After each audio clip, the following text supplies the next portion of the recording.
પાંચમાંથી કોઈ પણ એક ફૂલ માતા લક્ષ્મીને પૂજા દરમિયાન કરો અર્પણ, તિજોરી ક્યારેય ખાલી નહીં રહે. હિન્દુ ધર્મમાં દરરોજ ભગવાનની પૂજા કરવાની પરંપરા છે. પૂજા દરમિયાન ભગવાનને ફૂલ પણ ચડાવવામાં આવે છે. ભગવાનને તેમના મનપસંદ ફૂલ ચડાવવામાં આવે તો તે ઝડપથી પ્રસન્ન થઈ જાય છે અને વ્યક્તિની બધી ઈચ્છાઓ પૂરી કરે છે.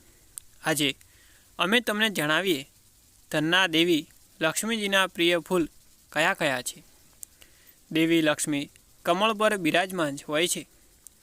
કમળનું ફૂલ દેવી લક્ષ્મીને ખૂબ જ પ્રિય હોય છે.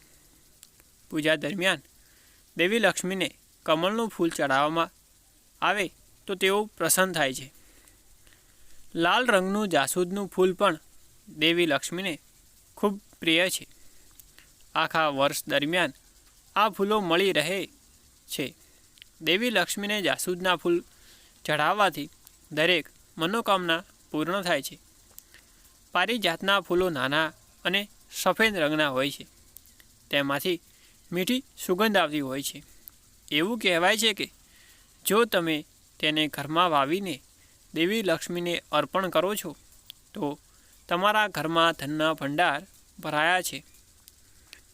અપરાજિતાના ફૂલો દેખાવમાં ખૂબ જ સુંદર હોય છે. આ ફૂલો ભગવાન શંકર અને દેવી લક્ષ્મી બંનેને ખૂબ પ્રિય છે. દેવી લક્ષ્મીને આ ફૂલો અર્પણ કરવાથી ક્યારેક કરજ કરવું પડતું નથી. કરેણના ફૂલ અલગ અલગ રંગના હોય છે, પરંતુ દેવી લક્ષ્મીને સફેદ કરણના ફૂલ ખૂબ જ પ્રિય હોય છે. પૂજામાં આ ફૂલનો ઉપયોગ કરવાથી ઘરમાં પૈસાની તંગી સર્જાતી નથી.